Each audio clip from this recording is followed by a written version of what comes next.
जी नमस्ते, राधे राधे सभी को। कैसे हैं आप सब लोग? आशा करते हो सभी ठीक होंगे। तो लो जी, फिर से आ गई हूँ मैं एक और नई रेसिपी लेकर। बहुत ही टेस्टी रेसिपी है, राजस्थान की फेमस डिश है ये। बहुत ही टेस्टी बनने वाली है, बहुत ही सॉफ्ट और एकदम क्रिस्पी बन करके तैयार होगी। ऊपर से क्रिस्पी होंगे, अंदर से एकदम सॉफ्ट बन करके तैयार होंगी। बहुत ही टेस्टी रेसिपी लेकर के आई हूँ। आज मैं दो तरह की बाटी बनाने वाली हूँ और दाल बनाने वाली हूँ, जो बहुत ही टेस्टी बन करके तैयार होगी। ये ज़्यादा देर नहीं करते हुए करते हैं रेसिपी बनाना शुरू। यहाँ पर मैंने 1/3 कटोरी उड़द की दाल ली है और इतनी ही मैंने चने की दाल ली है। मैंने चने की दाल ली है, उससे आधा मैंने मूंग की दाल ली है। ये तीनों दाल ली है मैंने। मिक्स दाल बनाने वाली हूँ। मिक्स कर लेंगे इन दालों को। मिक्स करने के बाद 2 बार मैंने अच्छी तरह से इन दालों को धो लिया है। धोने के बाद इस कुकर में डाल देंगे दाल को। कुकर में बनाएंगे हम दाल। इसमें कुकर में दाल डाल दी है। अब ये पानी डाल देंगे। यहाँ पर मैंने 1.5 गिलास पानी ऐड कर दिया है और टेस्ट के अकॉर्डिंग थोड़ा सा नमक ऐड कर दिया है। थोड़ी सी हल्दी ऐड कर दी है और 2 से मैंने 3 इसमें हरी मिर्च काट कर ऐड कर दूंगी। उबलते टाइम हरी मिर्च डालने से दाल बहुत ही टेस्टी बनती है, एकदम बहुत अच्छा टेस्ट आता है हरी मिर्च का। थोड़ा सा घी ऐड कर देंगे ताकि दाल हमारी बाहर ना निकले। ढक्कन लगाकर गैस पर चढ़ा देंगे इसको उबलने के लिए। यहाँ पर मैंने 2 कटोरी गेहूं का आटा ले लिया है। ये 1 किलो आटा होगा। यहाँ पर मैं 2 तरह की बाटी बनाऊंगी। 1 किलो आटे में यहाँ पर मैं आधा कटोरी में बेसन ऐड कर देना है मुझे। अगर आप सूजी डालना चाहें तो सूजी भी डाल सकते हैं। अगर आटा आपका बहुत ज़्यादा बारीक है तो सूजी डाल लें आप। चम्मच अजवाइन ली है, इसको हाथों से क्रश करके ऐड कर देंगे इसमें। इसकी खुशबू बहुत ही अच्छी आएगी। यहाँ पर थोड़ा सा खाने वाला सोडा ऐड किया है और थोड़ी सी मैंने हल्दी ऐड की है ताकि हमारी बाटियों में जो कलर बहुत अच्छा आएगा इससे। और मैंने 1 बड़ा चम्मच इसमें मोयन ऐड कर दिया है। घी ऐड किया है मैंने इसमें। इसको मिक्स कर लेंगे और टेस्ट के अकॉर्डिंग नमक ऐड कर दिया है। अच्छी तरह से घी को मिक्स कर लेंगे आटे में। अच्छी तरह से मिक्स करना है घी को ताकि हमारा मोयन पूरे आटे में अच्छी तरह से हो जाए। यहाँ पर मैंने पनीर निकाला था, उसका जो पानी बचा हुआ है वो उससे मैं आटा गूँथ लूँगी। आपके घर में पनीर बने तो जो पानी निकलता है पनीर में से उसको फेंके नहीं, इस तरह से रख रहे हैं। या फिर इसमें दही भी डालकर आप रख सकते हैं ताकि ये खट्टा हो जाए, तो हम बहुत सारी चीज़ें इससे बना सकते हैं। या फिर इस तरह से आटा गूँथ लें, बहुत ही सॉफ्ट रोटियां बनकर के तैयार होगी। उनका डो हमने लगाकर तैयार कर लिया है, उसको ढककर रख दिया है। यहाँ पर ओवन चढ़ा दिया है हमने गैस पर। ओवन पर हम बाटी बनाएंगे। हमारा पुराना ओवन है लेकिन अच्छी तरह से काम करता है ये। इसको ऊपर जाली रख दी है, इस जाली के ऊपर हम बाटियाँ रखेंगे। इसको गर्म होने के लिए रख दिया है ओवन को। इतने हम बाटियाँ बनाकर तैयार कर लेंगे। इस आटे की हमको आधे आटे की तो हमको नमकीन आलू वाली बाटी बनानी है, मसाले वाली, और आधे आटे की हमको सादा बाटी बनानी है। इस तरह से लोई ले लूँगी मैं। इस तरह से गोल गोल कर लेना है हाथों से और इस तरह से थोड़ा सा दबा देना है ताकि ये अच्छी तरह से सिक जाए। तब हम सेकें तब अच्छी तरह से अंदर तक सिक जाए। बहुत ही अच्छी तरह से थोड़े दबा देना है इसको। इसी तरह से बनाकर तैयार कर लेंगे बाटियों को। बहुत ही सॉफ्ट और बहुत ही अच्छा आटा बनकर के तैयार हुआ है हमारा आटा लग करके, क्योंकि जो हमारा पनीर का पानी था उसमें हमने आटा लगाया है, उससे बहुत ही सॉफ्ट आटा बनता लगता है। आप लगा कर देखिए। सारी बाटियों को हमने बना लिया है। ओवन हमारा अच्छी तरह से गर्म हो चुका है। अब एक एक करके इस तरह से हम बाटियों को रख देंगे। सभी बाटियों को हमको इस तरह से रख देना है। गैस का फ्लेम स्लो कर देना है। स्लो गैस पर ही हमको बाटियों को सेकना है ताकि हमारी बाटियाँ अच्छी तरह से सिक जाएँ, जले नहीं। बहुत ही बढ़िया तरीके से सिक करके तैयार होगी। हमने सभी बाटियों को रख दिया है। रखने के बाद ढक दिया है। के बाद थोड़ी देर ढक्कन लगा के सेक लेना है। फिर इसको ढक्कन हटाकर एक बार चेक कर लेना है और इस तरह से पलट देना है सभी बाटियों को। इसे पलटते हुए संभालते हुए बाटियों को सेक लेना है और ढक्कन फिर दोबारा से लगा दिया है। फिर हमने इसको फिर दोबारा से चेक कर लिया है। देख सकते हैं आप बाटियाँ अच्छी तरह से सिक रही हैं। बहुत ही बढ़िया तरीके से सिक चुकी हैं बाटियाँ। थोड़ी और सेक लेना है इनको पलट पलट कर। ये बाटियाँ सिक रही हैं। इतने हमने ये जो दाल उबाली थी उबल कर तैयार हो गई है। इनको ट्रांसफ़र कर लिया है भगोनी में हमने इस दाल को। अब इसको दाल थोड़ी सी गाढ़ी है, इसमें तड़का लगाना है। गैस पर पैन चढ़ा दिया है। इसमें हमने 2 चम्मच तेल डाला है और हमने 2 चम्मच इसमें घी ऐड किया है। डालने से हमारी दाल टेस्टी बनेगी और तेल डालने से हमारी दाल स्पाइसी बन करके तैयार होगी। यहाँ पर जीरा डाल दिया है, जीरा भुन जाए थोड़ा सा हींग ऐड कर दिया है हमने 2 बड़े प्याज बारीक काट कर रखे थे उनको ऐड कर दिया है। प्याज डालकर अच्छी तरह से भुन लेना है प्याज़ों को। इसी तरह से लगातार चलाते रहें ताकि प्याज जले नहीं हमारे और अच्छी तरह से खुशबू आ जाए, अच्छी सी खुशबू, और अच्छी तरह से हमारे प्याज भुन करके तैयार हो जाए। देख सकते हैं आप प्याज हमारे भुन चुके हैं।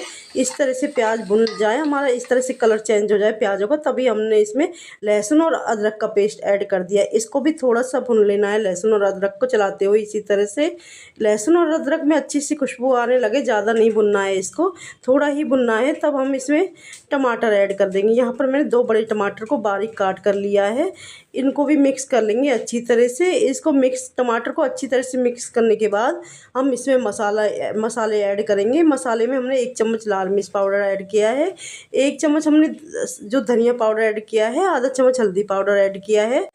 टेस्ट के अकॉर्डिंग नमक ऐड करेंगे और थोड़ी सी कसूरी मेथी ऐड कर देंगे मसल कर। इसी तरह से मसल कर कसूरी मेथी ऐड करने के बाद में इसको टमाटर को अच्छी तरह से सॉफ्ट होने तक पका लेंगे। इस तरह से मसालों को भी भून लेंगे और मसाले को भुनने के लिए थोड़ा सा इसमें पानी ऐड कर देंगे ताकि हमारे मसाले अच्छी तरह से भुन जाए और जले नहीं। यहाँ पर देख सकते हैं आप दाल थोड़ी सी गाढ़ी है हमारी, इसको पतला करने के लिए हम इसमें पानी ऐड करेंगे। टमाटर हमारे अच्छी तरह से सॉफ्ट हो जाएं। यहाँ पर टमाटर हमारे अच्छी तरह से सॉफ्ट हो चुके हैं।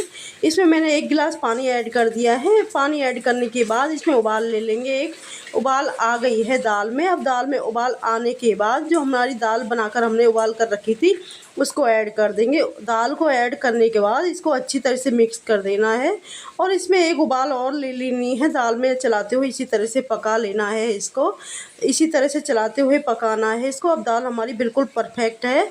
इसमें थोड़ा सा गरम मसाला ऐड कर देंगे। गरम मसाला ऐड करने के बाद इसमें हरे धनिया ऐड कर देंगे। हरा धनिया ऐड करने के बाद एक बार फिर से इसमें एक मिक्स दे देंगे। इस तरह से मिक्स कर लेंगे दाल को।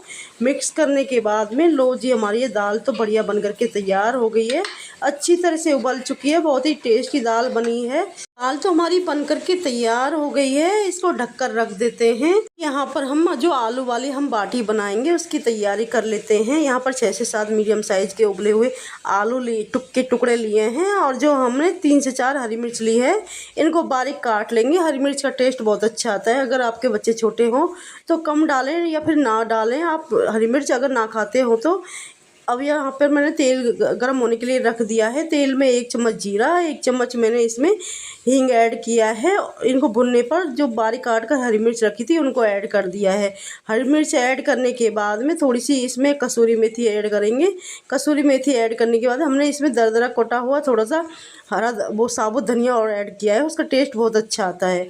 अब जो आलू मसल कर रखे थे उनको ऐड कर देंगे। मसाले ऐड करेंगे। यहाँ पर दरदरी कुटी हुई काली मिर्च ऐड की है मैंने और यहाँ पर आधा चम्मच धनिया पाउडर ऐड किया है। धनिया पाउडर ऐड करने के बाद में 1 चम्मच यहाँ पर लाल मिर्च ऐड की है। चम्मच यहाँ पर हम हल्दी पाउडर ऐड करेंगे और टेस्ट के अकॉर्डिंग नमक ऐड करेंगे और थोड़ा सा हम इसमें गरम मसाला ऐड करेंगे, थोड़ा सा अमचूर पाउडर ऐड करेंगे। सारे मसालों को ऐड करके इसको मिक्स कर देंगे अच्छी तरह से। इसको मसालों को थोड़ी देर के लिए सेक लेंगे और आलूओं को भी अच्छी तरह से फ्राई कर लेंगे क्योंकि इसका टेस्ट बहुत अच्छा आता है थोड़ा सा सेक लेने से। इस तरह से सेक लेना है आलूओं को, बहुत ही अच्छा मसाले सीख जाएंगे बहुत ही अच्छी तरह से। इसका टेस्ट फिर बहुत ही अच्छी स्टफिंग बन करके तैयार होगी। ये मसाला बहुत अच्छा बन करके तैयार होगा, बहुत ही अच्छा टेस्ट आएगा। थोड़ा सा हरा धनिया ऐड करेंगे। हरा धनिया डालकर एक बार और अच्छी तरह से मिक्स कर देना है इसको। बहुत ही टेस्टी हमारी आलू की जो बाटी बनाएंगे उसकी स्टफिंग बनकर के तैयार हो गई है। चलिए स्टार्ट करते हैं बाटियों को बनाना। मसाले वाली बाटियों को बनाना स्टार्ट करते हैं। यहाँ पर थोड़ा सा आटा ले लिया है, इसकी एक लोई इस तरह से बनाकर तैयार कर लिया है। इसको थोड़ा सा बेल लेंगे अपने हाथों से, इस तरह से हल्के हाथों से थोड़ा सा बेल लेना है। बेलने के बाद स्टफिंग बनाकर तैयार की है आलू वाली, उसको इस तरह से चम्मच से ले लेंगे और इस तरह से जिस तरह से हम कचौरियों को बनाते हैं उसी तरह से इसको फोल्ड कर देंगे। इसी तरह से इनको पैक कर लेंगे। जिस तरह से हम कचौरियों को पैक करते हैं इस तरह से हम बाटियों को भी पैक करके बना लेंगे। बहुत ही टेस्टी, एकदम बहुत ही शानदार बाटी बन करके तैयार होगी। इस तरह से रोल कर देंगे इसको ताकि ये बाटियाँ अच्छी तरह से सिक जाए और खुले हुई ना, सेकते समय बिल्कुल भी बाहर ना निकले मसाला। इसी तरह से हमको सारी बाटियों को बनाकर तैयार कर लेना है। ये जो बाटियां हैं इस तरह से मैंने बनाकर तैयार कर ली हैं। अब जो ओवन पर जो बाटियां सिक रही थी हमारी, उनको हम निकाल लेंगे ताकि क्योंकि हमारी ये बाटियां बिल्कुल अच्छी तरह से सिक चुकी हैं, बहुत ही बढ़िया तरह से सिकी हैं, बिल्कुल भी जली नहीं है और बहुत अच्छा सा कलर आ गया है। इसमें धीमी गैस पर हमने बिल्कुल इनको सेका है, इसलिए बिल्कुल भी जली नहीं है और अंदर तक बढ़िया तरीके से सिक करके तैयार हो गई। इनको निकाल लेंगे एक बाउल में। हम इन बाटियों को निकाल कर रख देंगे और जो हमने बाटी बनाकर अभी आलू वाली तैयार की है, इनको ओवन पर रख देते हैं। एक एक करके इसी तरह से रख देना है बाटियों को। इनको भी इसी तरह से सेक लेंगे, पलट पलट कर इस तरह से रख देंगे सभी बाटियों को। सभी बाटियां आ गई है एक बार में। अब ये बाटी जो सिक रही है उनको ढककर रख देना है और जो बाटी हमने ये सेक करके रखी है सादे वाली, इनको जो घी लगा लेना है। इस तरह से मैं घी में डाल दूँगी। इस तरह से मैं घी लगा लेती हूँ बाटियों को। इस तरह से घी में डालकर बाटियों को इस तरह से चम्मच से अंदर तक घी चला जाएगा। इस तरह से चुपड़ लेंगे हम बाटियों को, घी लगा लेंगे इस तरह से दबाते हुए अपने हाथों से खोल लेंगे थोड़ी सी बाटियों को। बहुत ही सॉफ्ट बाटियां बनकर के तैयार हुई है। बहुत ही अच्छी बाटियां एकदम खिल चुकी हैं बाटियां एकदम। घी इस तरह से हम घी ऐड कर देंगे, इसमें बाटियों में घी डाल देंगे ताकि हमारी अंदर तक घी चला जाए बाटियों में। बहुत ही टेस्टी बाटी हमारी खाने में लगती हैं। इस तरह से राजस्थान की फेमस डिश है, सभी को हमारे यहाँ पर बहुत ज़्यादा बनाई जाती है। अधिकतर बड़े बड़े त्योहारों पर दाल बाटी चूरमा ही बनाया जाता है। यहाँ पर मैंने चूरमा नहीं बनाया है, केवल मैंने दाल बाटी बनाई है। यहाँ पर मैंने इस तरह से मैं सारी बाटियों को घी लगा लूँगी। इस तरह से घी में डिप करते हुए इसमें चम्मच से इस तरह से खोलते हुए चम्मच से डाल देंगे ताकि अंदर से तक घी चला जाए। बहुत ही टेस्टी बाटी बनकर के तैयार हो जाएंगी। इस तरह से घी लगा लिया है मैंने सभी बाटियों को। जो आलू वाली बाटी हमने सिकने के रखी थी सिकने के लिए, उनको भी पलट देते हैं, उनको भी चेक कर लेते हैं। इनको भी पलट कर इसी तरह से सेक लेंगे। एक बार पलट देंगे इनको, एक बार पलटने के बाद फिर से इनको सेक लेंगे ढक्कन लगाकर। इनको पलट देना है, बिल्कुल भी जली नहीं है हमने, क्योंकि गैस का फ्लेम बिल्कुल लो कर रखा है हमने। इसी तरह से सेक लेना है। एक बार फिर पलट के इनको ढक कर के रख देना है। लोग आलू वाली बाटियों को फ्राई करके भी बनाते हैं बाटियों को, लेकिन जो बाटी हम इस तरह से बनाते हैं वो ज़्यादा टेस्टी होती है। पापला बाटी होती है, उनको तलकर बनाया जाता है, वो ज़्यादा हैवी हो जाती हैं। इस तरह से बाटी बनाते हैं, वो ज़्यादा हैवी नहीं होती है और अच्छी तरह से हम खा सकते हैं इनको पेट भर के। वाली बाटी भी हमारी सिक करके तैयार हो गई हैं। बहुत ही बढ़िया सा कलर इनमें आ चुका है। ज़्यादा टाइम नहीं लगता सिकने में, बहुत ही जल्दी सिक करके तैयार हो जाती है। ये सिक चुकी है उनको निकाल लेंगे और जो नहीं सिकी है उनको फिर से ढक करके रख देंगे। इतने हम ये बाटियों को घी लगा लेते हैं, इतने ये कंप्लीट हो जाएगी, सिक करके तैयार हो जाएंगे उतनी देर में ये इनको भी इस तरह से घी लगा लेते हैं जिस तरह से हमने उन बाटियों को घी लगाया है। इसी तरह से इन बाटियों में भी घी लगा लेते हैं, इनको भी इसी तरह से तैयार कर लेते हैं बाटियों को। हमने जो बाटियाँ हैं इसी तरह से तैयार कर लिया घी लगाकर सारी बाटियों को। आलू वाली जो बाटियाँ हैं उनमें ज़्यादा घी नहीं लगता है, क्योंकि वो फ्राइड मसाला होता है, वो अंदर से पहले से ही फ्राई कर लिया होता है मसाला, इसलिए बहुत ज़्यादा घी इनमें लगाने की ज़रूरत नहीं होती। ये वैसे ही बहुत टेस्टी होती हैं। देख सकते हैं बहुत ही टेस्टी बाटी बनकर के तैयार हुई है। बहुत ही अच्छी स्टेपिंग बनकर के तैयार हुई है। इसमें एकदम टेस्टी बाटी बनकर के तैयार हुई, बहुत ही सॉफ्ट है। अब हम प्लेटिंग कर लेते हैं। यहाँ पर खाने की बहुत जल्दी हो रही है बच्चों को, तो चलिए सर्व कर लेते हैं। यहाँ पर मैंने दाल सर्व कर दी है। अब गर्मा गर्म बाटियों को गरम गरम घी में डिप करके इस तरह से हम सर्व कर देंगे। पर बाटियों के साथ चूरमा मिसिंग है, फिर कभी हम चूरमा बनाएंगे, फिर कभी बनाएंगे तब हम चूरमा भी बनाएंगे इनके साथ खाने के लिए। यहाँ पर खाली बाटियाँ बनाई हैं मैंने 2 तरह की, और दाल बनाई है। दाल के साथ यहाँ पर मैंने बनाई है लहसुन वाली जो चटनी होती है हरे धनिए की, वो बनाई है। जो आलू वाली बाटी है इससे खाई जाएंगी, बहुत ही टेस्टी बाटी लगेंगी। यहाँ पर बाटियों के साथ खाने के लिए थोड़ा सा अचार लिया है और नींबू लिया है दाल में डालने के लिए। तो चलिए हमारी ये जो खाना है तैयार हो गया है। रेसिपी पसंद आए तो प्लीज़ लाइक करें, शेयर करें, न्यू आए तो चैनल को सब्सक्राइब करें।